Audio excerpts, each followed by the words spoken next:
Today, we explore how unmanned surface vehicles can strike deep into contested waters and the critical data networks that make long-range penetration missions possible.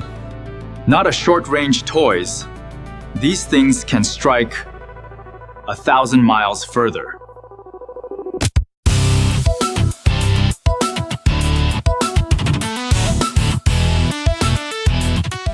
To understand what it takes for an unmanned surface vessel to strike a target 1,000 kilometers away, we must first recognize that this is not simply a matter of extending the range of existing short-range operations. The reported July 2026 deployment of Saronic Corsair USV against naval infrastructure near Bandar Abbas was a coastal raid conducted in relatively permissive conditions where operators could maintain continuous line-of-sight radio links and oversee the engagement in near real time.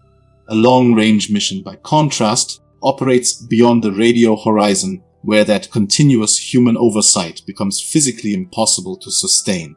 At such distances, the data link can no longer serve as a constant command pipeline. It must be reimagined as a supervision channel, used only for occasional updates, retasking, or abort commands. This means the USV must carry its entire mission plan on board before departure, routes, target criteria, and engagement rules, so that it can navigate, coordinate with swarm members, and execute its strike even when all communication with the outside world is completely severed.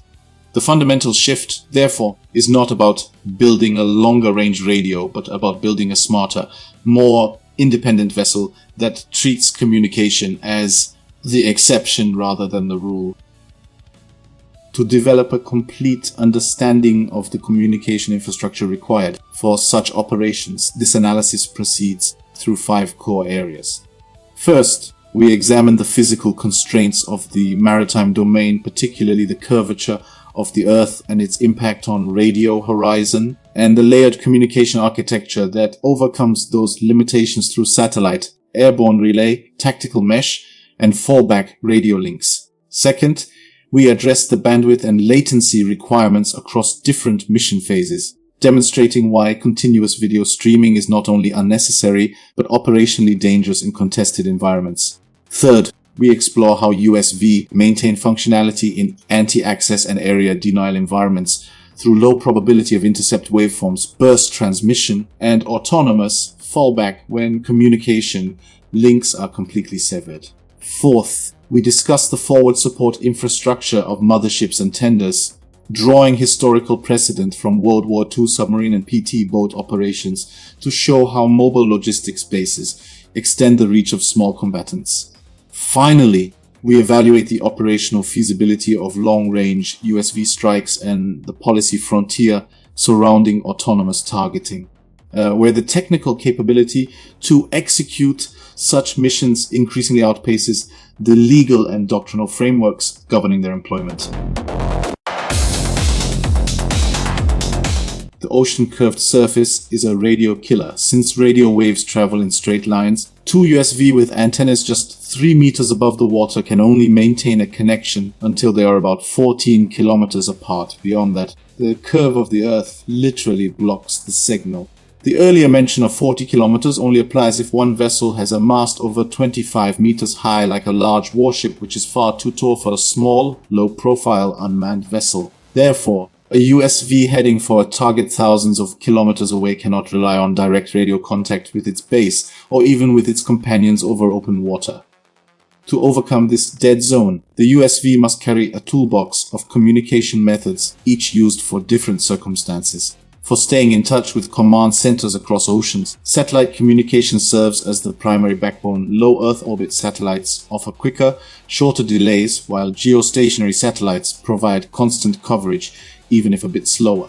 When satellites are jammed, the USV can fall back on high-frequency radio, which literally bounces off the upper atmosphere to skip over the horizon, though at painfully slow data speeds. For organizing the local swarm, USV use tactical mesh networks, passing signals between each other like a bucket brigade, but because even the best mesh can only stretch so far, one vessel acts as the designated leader with the satellite dish, while the rest relay through it. To push the swarm range further, airborne drones can circle overhead as flying relay towers, their altitude effectively giving them a clean line of sight over the horizon for hundreds of kilometers, bridging the gap between the low-lying USV and the satellites above. During the long transit phase, which makes up most of the mission, the USV only needs to send small packets of data like its position, engine status, and fuel level, so it is perfectly fine if messages take a few seconds to arrive. As the vessel nears the target area, it shifts to sending compressed target snapshots and the results of its onboard automatic recognition systems, rather than streaming raw video, keeping transmission times down to milliseconds to avoid detection. In the ideal terminal phase, the USV requires nearly zero communication bandwidth, relying entirely on preloaded target information and its own artificial intelligence to complete the strike. This eliminates the need for fragile real-time human confirmation exactly when enemy electronic warfare is at its most intense. The same principle applies when coordinating with nearby vessels. Instead of each USV reporting everything back to base individually, they share processed intelligence locally through their mesh network, with only the cluster leader relaying essential updates back via satellite. This data prioritization ensures that the USV remains useful even when connectivity is poor, focusing its limited bandwidth on what truly matters at each stage of the mission.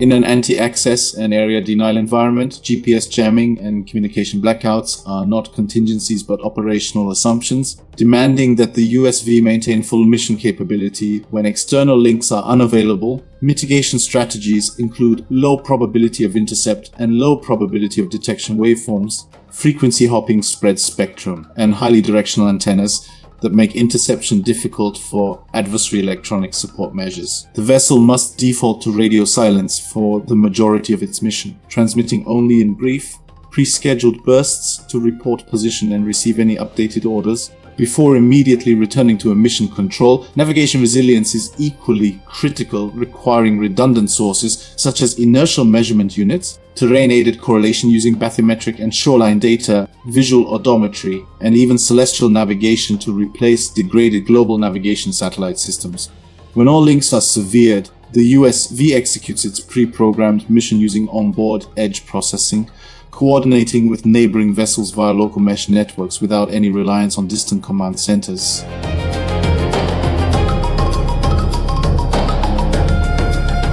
The Mothership concept provides the forward command and communication gateway that enables smaller strike USV to operate at extreme ranges without carrying the weight and power burden of long-haul satellite terminals. A large USV or manned vessel equipped with high-gain stabilized antennas and substantial power generation remains outside the immediate engagement zone, relaying strategic commands from headquarters to the effector swarm via short-range tactical links, while the smaller vessels maintain strict radio silence. Ship tenders complement this architecture by serving as the logistics backbone, carrying fuel, spare parts, and maintenance equipment to sustain the swarm over extended operations without requiring return to port. This distributed support infrastructure is essential for the vast distances of the Indo-Pacific theater, where forward-basing options are limited and contested, and it allows the classification of vessels into specialized roles, communications gateways, logistics resupply nodes, and attritable strike platforms.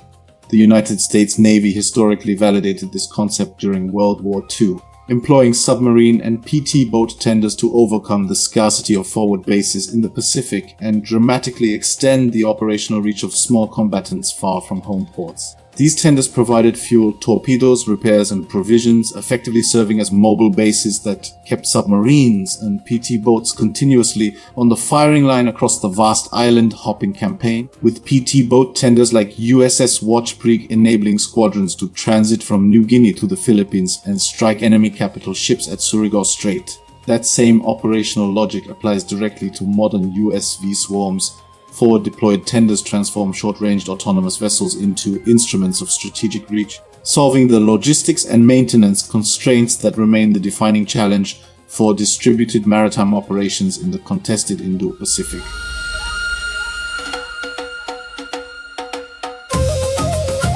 Long-range USV strike missions are technically feasible with current technology, provided the operational concept embraces autonomy and hierarchical mesh networking rather than fighting against communication limitations. The viability of such operations depends on three integrated pillars: layered physical redundancy spanning satellite, terrestrial, radio, and airborne relay, logical redundancy through self-healing mesh networks, and intelligent autonomy that enables the swarm to complete its mission when connectivity is degraded. The ultimate constraint, however, is not technical but policy-related, as most current doctrines still require human authorization for lethal engagement, meaning a vessel that loses communication during the terminal phase must abort unless it has been explicitly delegated the authority to make autonomous targeting decisions. The successful employment of long-range USV thus requires a doctrinal shift toward human-on-the-loop supervision rather than human-in-the-loop control, where the data network serves not to steer the platform,